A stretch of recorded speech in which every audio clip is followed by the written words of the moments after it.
I was interesting again. If you've watched this podcast before, you know that I love all the Bibles. I follow all the Bibles. I've read most of the Bibles. But there was they say with each parable in the Bibles, there's, maybe 50 different interpretations. There's a kind of obvious interpretation, and then there's subtextual interpretations. What I realised lately, as I'm expanding and understanding a little bit more, I realised that when I read the parable of the talents, the parable of the talents is about a king who gives his 3 sons talents of gold, blocks of gold. He gives them each talents of gold and says, go out and invest them. And each son comes back after 2 years. One son has been very brave in his investment, and he brings back a profit with his talents. Another son is less brave, but he still invests his talents and he brings back a small profit. And the third son is afraid of his talents and he buries it under the earth. And when he brings it back, he just brings back what his father gave him. And he says to his father, I know you're very careful with your wealth, so I didn't invest it, I just hid it under the ground and I brought it you back as it was. And the father's very angry at this son. He's very pleased with the eldest son who took risks and invested his talents and brought back a big profit. And he's pleased with his other son who's a bit more careful, but he still brings back a profit. But he's very angry with the son that doesn't invest the talents at all. In fact, he's so angry he takes his talents off him and he gives his talents to the other 2 sons. And that's where you hear the saying, those that have are given more, those that have not is taken away from. It's saying that if you don't invest your talents will be taken off you. Not by some judgmental deity, some guy in the sky with kind eyes and a beard, or this god of wrath, but by a universal law that says what we don't use, we will lose. So, and this is the parable of the talents. He's saying invest your talents. If you don't invest your talents, your talents will atrophy and they will go off to somebody else. This energy will dissipate and go somewhere else. It doesn't die, but it goes to someone else who will use it. What I didn't realise many years ago when I read the parable of the talents was that the talents, this is my interpretation and how I see it, that the talents isn't represented by a block of gold, or it is represented in the Bible as a block of gold, but it's actually it's actually talking about the soul. It's actually talking about our seminal energy, our ability to create in the world. We are a creative species. We have a soul, and this soul is a spontaneous and wild creature that needs to be enticed up. It needs to be given the perfect environment, the perfect tabernacle or vessel to come up and create. So when Jesus talks about the talents, I believe he's talking about the soul. He's saying if you don't invest your soul, because the belief again, and my experience tells me that when we invest the soul, when we invest our soul, when we work from seminal energy, when we work in places that we're afraid to work, when we take these risks and we give the soul away, or we invest the soul, when we have pure exchanges of energy, the soul grows, the soul expands. And if we take big risks and we really put ourselves out there and we really invest our soul where we're very afraid to go, the soul brings back massive profit.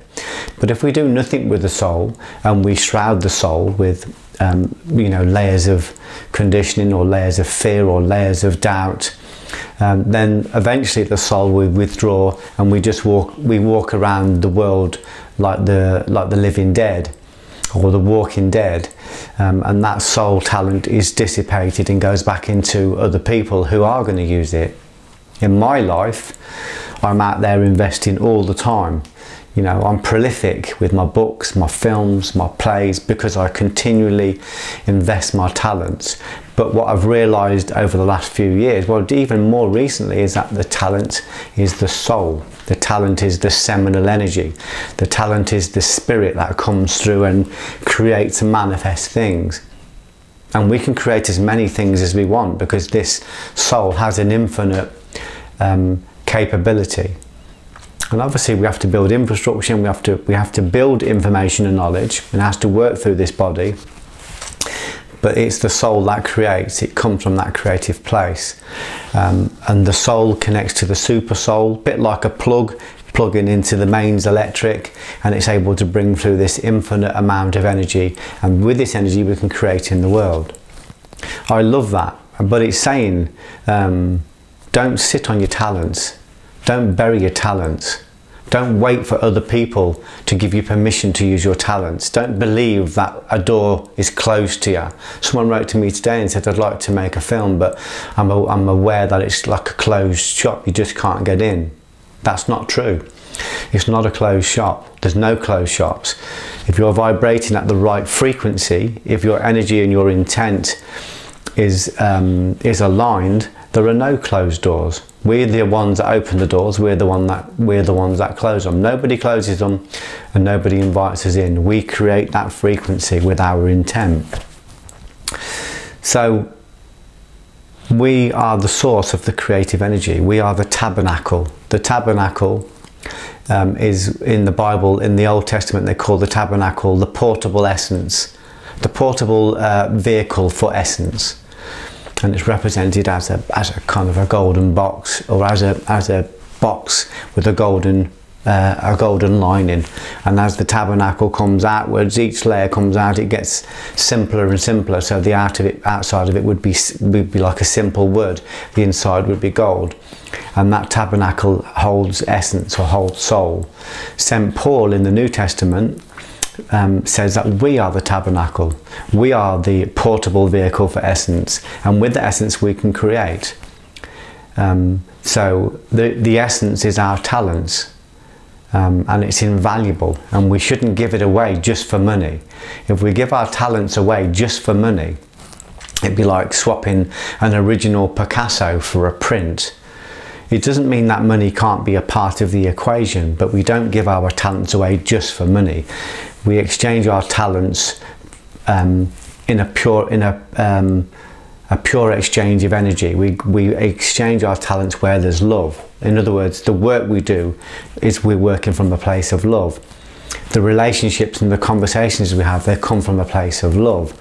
They come from a place of service. The reason I sit and do this and do these podcasts is because when I'm in this place, I'm working from a place of love, and I become a vessel or a tabernacle, and the essence comes into me and comes through me.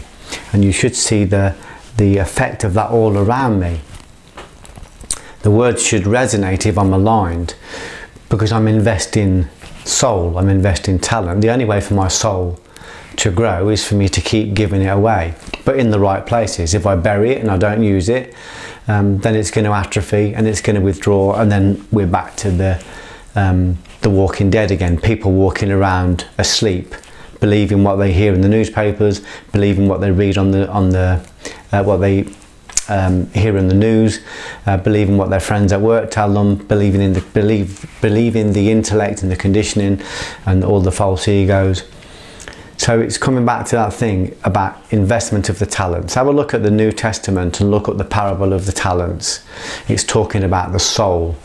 It's talking about seminal energy. How many people do you know that just wank their seminal energy into a tissue and throw it away? Or they spend hours on the internet gossiping, or being trolls, or bullying people on the internet, wasting their talents, wasting that soul energy. How many people do you know that are, I mean, you could lose a day's energy with a 10-minute gossip.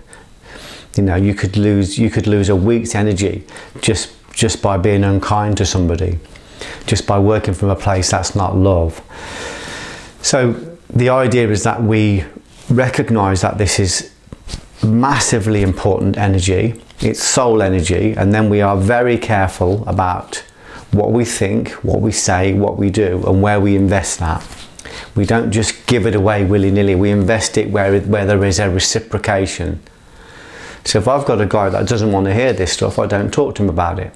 I probably won't talk to him at all. If I do, it'll be about the weather, and it'll be about mundane things. If I've got somebody and I'm working on a soul level with them, then I'll just have a pure exchange of energy, and when we do that, the room will disappear, the world will disappear. This energy is very powerful. And with that energy, I'll be able to create books and films and plays, a property, you know, like a car if I need it. I'll be able to create anything I want in the manifest world, but I'll do it from a place of alignment. I'll do it from a place of selfless service, from a place of love. And like everybody else, I have my false ego that rises up, and my false ego can be greedy, and it can be selfish, and it can be full of doubt, and it can be full of fear, and it can say, what's in this for me? My ego, my false ego rises up and does that. My divided thoughts do that. I've just learned to notice them. I've just learned not to attach to them. I've learned not to connect with them. I've learned not to identify with them. I've learned not to give them life with my attention. I've learned to put my attention on the place where there's love. So invest, any exchange of energy you have, this is what we do on the Pure Function course, any exchange of energy you have is an exchange of essential energy. Don't waste it, invest it, bring back a profit, bring back a massive profit. We are the caretakers of this energy. It's we are the local caretakers of it, but it's a non-local energy. We are the receivers of it, and we can create from it. Don't waste it. If you do, and if you don't invest it properly, eventually it'll just wander off somewhere else. Invest your talents, and if you can, start now. Start straight away.